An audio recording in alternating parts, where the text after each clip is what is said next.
पूजा आहे. आज मी तुम्हाला माझी कहाणी सांगणार आहे. आतापर्यंत मी एक आनंदी मुलगी होते. माझे ग्रॅज्युएशन पूर्ण झाले आणि मला अभिषेकचे प्रपोजल आले. मुलगा चांगला शिकलेला होता, डिसेंट होता. त्याचा घरचा बिझनेस होता. घरात पैशांची काहीही कमतरता नव्हती. नकार देण्याचा प्रश्नच नव्हता. लवकरच माझे अभिषेकशी मोठ्या थाटामाटात लग्न झाले. लग्न छान मोठ्या घरात झाल्यामुळे मी आणि माझे आईबाबा फार खुश होतो. मी स्वतःला खूप भाग्यवान समजत होते. लग्न होऊन मी सासरी आले. अभिषेक त्याच्या सावत्र आईसोबत राहत होता. थोड्या महिन्यापासून त्याच्या सावत्र लहान बहिणीचे तिच्या सासरी पटत नसल्यामुळे ती देखील माहेरी येऊन राहिली होती. आज माझ्या लग्नाची पहिली रात्र होती. मी आमच्या रूममध्ये जाणार इतक्यात सासूने आणि माझ्या नंदेने मला त्यांच्या रूममध्ये बोलावले. त्यांच्या रूममध्ये जाताच मला जाणवले की दोघींचे चेहरे उदास आणि घाबरलेले होते. जणू काही त्या दोघींना मला काहीतरी सांगायचे होते. मी त्यांना विचारले, काय झाले? तुम्ही दोघी इतक्या घाबरलेल्या का दिसतात? त्यावर माझी सासू म्हणाली, बेटा, आम्हाला तुला काहीतरी सांगायचे आहे गं, पण तुला हे सगळे मोठ्या हिमतीने ऐकावे लागेल. आता आम्ही तुला जे काही सांगणार आहे ती गोष्ट फक्त आपल्या तिघांमध्येच ठेव. घर आता नातेवाईकांनी भरलेले आहे. इथे बातमी पसरायला जास्त वेळ लागत नाही आणि ही गोष्ट सगळ्यांना समजली तर आमच्या घरची इज्जत जाईल.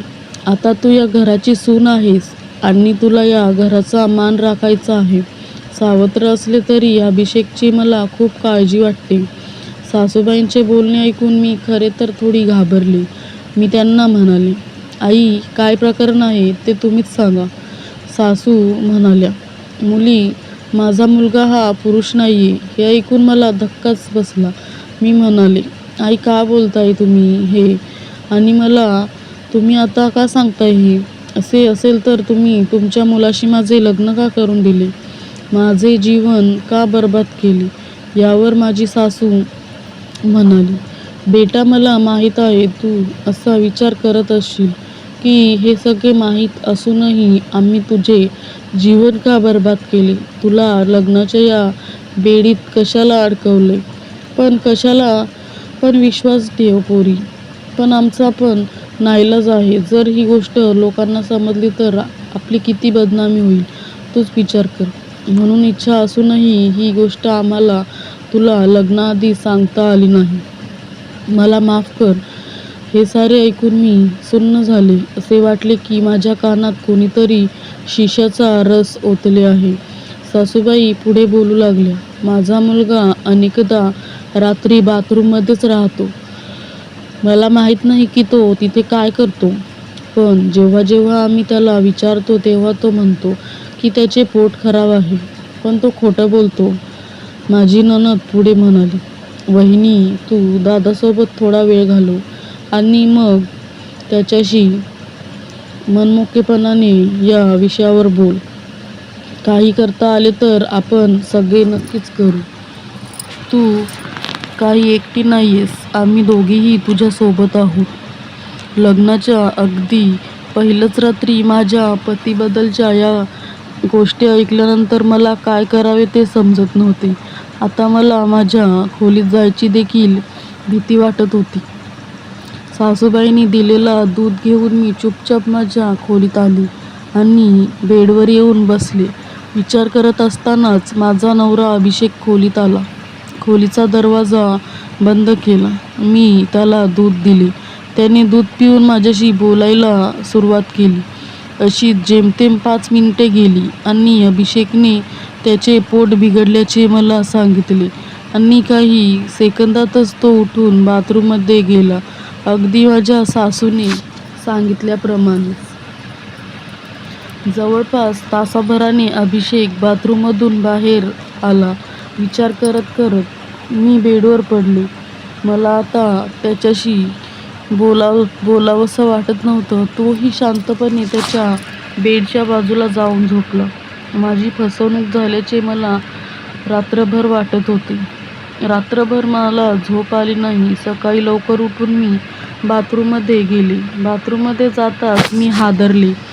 बाथरूममध्ये एक नवीन नाईन्टी आणि मेकअपचं सामान होते. मला समजले नाही की माझ्या नवऱ्याला या सगळ्याचा काय उपयोग. अरे देवा, अशा व्यक्तीशी माझे लग्न का झाले? सकाळी माझ्या सासूचे आणि नंदेने मला विचारले की रात्री काय झाले. मी सासूला म्हणाले, आई अगदी तुम्ही मला जे सांगितलं होतं तसेच झाले. आणि मी रडू लागले. मला रडताना पाहून माझी नणद सासूला म्हणाली, आई तरी मी तुला सांगित होते की दादाचे लग्न नको करून देऊस. अशा प्रकारे कोणतीही मुलीचे आयुष्य खराब नको करूस. पण तुम्ही सर्वांनी माझे ऐकले नाही. आता ती अशीच घुसमटून इथे राहणार का? यावर माझी सासू म्हणाली, बेटा तू जो काही निर्णय घेशील त्यात आम्ही तुझ्या सोबत आहोत. पण माझ्या मुलाचे हे गुपित तुझ्या तोंडातून बाहेर पडणार नाही असे वचन तुला द्यावेच लागेल.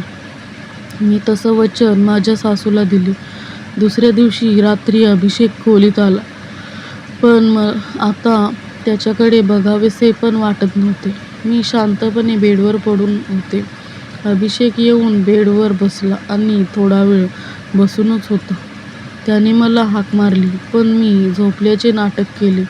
अभिषेक मग उठून बाथरूमला गेला. तो काय करायला गेला होता हे ते मी समजले.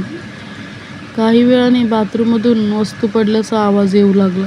थोड्या वेळाने तो आवाज बंद झाला आणि तो बाथरूममधून बाहेर आला. मात्र यावेळी तो पटकन बाहेर आला, येऊन बेडवर झोपला. आमच्यात काहीही घडत नव्हते.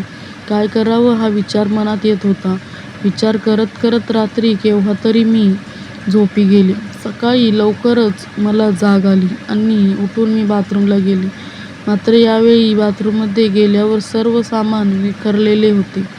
नवीन नाईटी फाटलेली होती आणि मेकअपच्या वस्तू विखरलेल्या होत्या.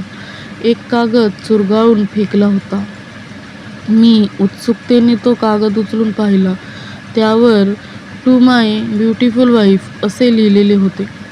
मी एकदम गोंधळून गेले. अभिषेकने या साऱ्या वस्तू माझ्यासाठी आणल्या होत्या. पण मग माझ्या सासूने आणि नंदेने मला अभिषेकबद्दल सांगितलेल्या गोष्टी माझ्या मनात एक शंका आली की त्याने नाईटी आणि मेकअपचे सामान माझ्यासाठी कुठेतरी ठेवले असतील. पण नंतर वाटले की सासू आणि माझी नणद माझ्याशी खोटं का बोलतील? त्या दोघी तर माझी खूप काळजी घेत होत्या. घरच्या कुठल्याही कामाला हात लावू देत नव्हत्या. मला काहीच कळेना. मी गोंधळलेल्या अवस्थेत बाहेर आले. अभिषेकशी थेट बोलूनच विचारावे असे ठरवले. पण नेमकेच तो ऑफिसला लवकर निघून गेला. सासू आणि नणद दोघीही शॉपिंगला गेल्या होत्या. कुणाशी बोलावं बरं? माझ्या सासरच्या घरात एक जुनी मोलकरीण होती, शांता आजी. ती अनाथ होती. तिचे कुणी नातेवाईक नव्हते. तिने अभिषेकला अगदी बाळ असल्यापासून वाढवले होते. तळहाताच्या फोडाप्रमाणे जपले होते त्याला. आता वयोमानाने तिच्याकडून काम होत नव्हते. पण अभिषेकने तिला तिच्या गावी परत न पाठवता तो तिला सांभाळत होता.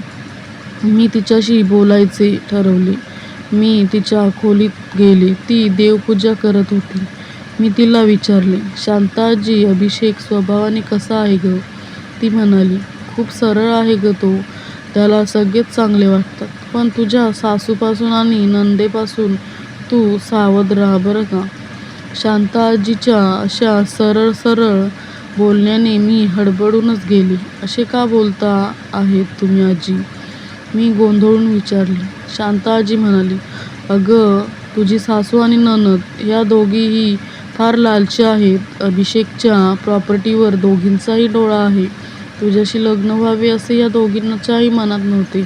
अभिषेकने तिच्या भावाच्या मुलीशी लग्न करावे अशी तुझ्या सासूची फार इच्छा होती. पण ती मुलगी अजिबात चांगली मुलगी नाहीये. म्हणून अभिषेकने तिच्याशी लग्न करायला सरळ सरळ नकार दिला. ह्याचा राग मनात ठेवलाय तिने. तुझी नणद देखील तिच्या सासरच्या लोकांशी भांडून इथं येऊन राहिली आहे. घरी परत जायचे नाव घेत नाही. तुला काही त्या दोघी या घरात सुखाने संसार करू देणार नाही. तू अभिषेकला सोडून या घरातून दूर जावे यासाठी त्या दोघीही प्रयत्न करत असतील. तू सावध राहा. आता मला या दोघींचा डाव लक्षात आला. मी उठून सासूच्या खोलीत गेले. त्या दोघी अद्याप शॉपिंगवरून परत आल्या नव्हत्या, पण सासूच्या बेड शेजारीच्या साईड टेबलवर मला जुलाबाची बाटली दिसली आणि झालेला सगळा प्रकार माझ्या लक्षात आला. माझ्या सासूनेच दुधातून अभिषेकला जुलाबाची औषध दिले आणि त्याचे पोट बिघडले म्हणून तो रात्रभर बाथरूममध्ये जात येत होता आणि मी नाईटी आणि मेकअपचे सामान त्याने माझ्यासाठी आणले होते, जे त्याच्यावरच्या संशयापायी मी पाहिले पण नाही. बिचारा अभिषेक, त्याची काय चूक नाही. आता बस झालं. माझ्या ह्या भोळ्या नवऱ्याला मी त्या दोघींच्या षड्यंत्राला बळी पडू देणार नाही. या प्रकरणाचा सोक्षमोक्ष मी लावूनच राहील. मी दिवसभर अभिषेक घरी येण्याची वाट पाहिली. रात्री उशिरा तो घरी आला. जेवण आटोपल्यावर आम्ही दोघेही रूममध्ये गेलो. 2 दिवस मी बिचाऱ्याशी नीट बोललेही नव्हते. त्याचा चेहरा उदास होता, पण आज पहिल्यांदाच मी त्याच्याशी बोलणार होतो. तो येताच मी म्हणाले, अभि, मला तुझ्याशी बोलायचे आहे. तो जरा घाबरला. काय झाले पूजा? तुला या घरात काही त्रास होतोय का? नाही रे, तसं नाही, मी म्हणाले. आणि मग झाला सगळा प्रकार मी अभिषेकला एका दमात सांगून टाकला. अभिषेक अवाक होऊन माझ्याकडे बघतच राहिला. तो मला म्हणाला, अगं, ती नाईटी आणि मेकअपचे सामान मी तुझ्यासाठीच आणून ठेवले होते. बाथरूममध्ये ठेवले होते. मी तुला अशा प्रकारे गिफ्ट द्यावे अशी माझ्या बहिणीचीच आयडिया होती.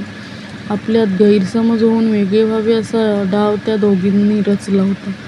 आयडिया आईला आणि माझ्या छोट्या बहिणीला माझ्याबद्दल फारशी माया कधीच नव्हती, पण त्या दोघी माझा संसार उद्ध्वस्त करण्यासाठी ह्या थराला जातील ह्याची मला कल्पना नव्हती. आता काय करायचे? त्यांनी काळजीने मला विचारले. आता जे काही करायचे असेल ते मी करेन.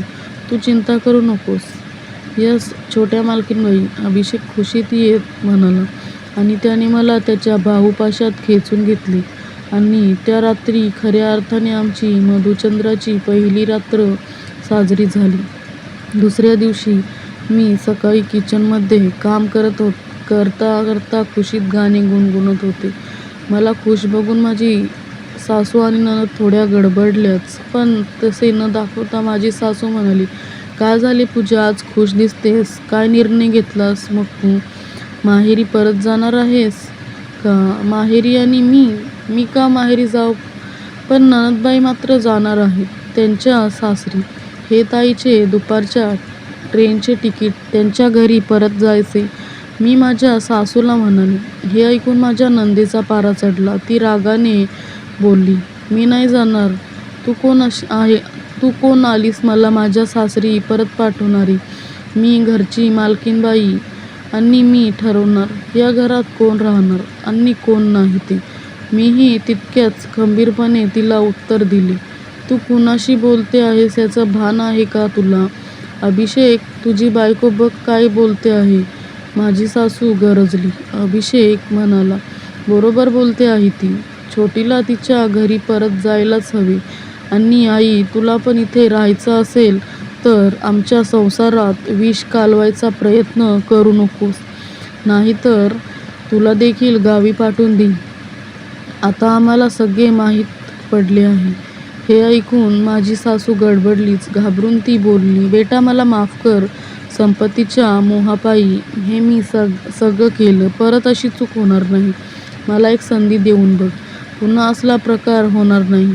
मी आजच छोटीला तिच्या घरी पाठवून देते. हे ऐकताच छोटी रागारागाने पाय आपटत तिच्या खोलीत पॅकिंग करण्यासाठी निघून गेली. मी अभिषेकला म्हणाले, ठीक आहे, आता आपण हे प्रकरण इथेच संपवू. या दोघींना माफ करू आणि पुन्हा नव्याने सुरुवात करू. अभिषेकनेही मग प्रकरण जास्त न ताणता त्याच्या सावत्र आईला आणि बहिणीला परत एक संधी देण्याचे आणि परत नव्याने सुरुवात करायचे ठरवले. झाला सगळा प्रकार. शांता आजी कोपऱ्यात बसून खुदू हसत बघत होती. तर मित्रांनो, तुम्हाला ही कथा कशी वाटली ते कमेंट बॉक्समध्ये नक्की कळवा आणि अशाच कथा ऐकण्यासाठी माझ्या चॅनलला सबस्क्राईब करा. धन्यवाद.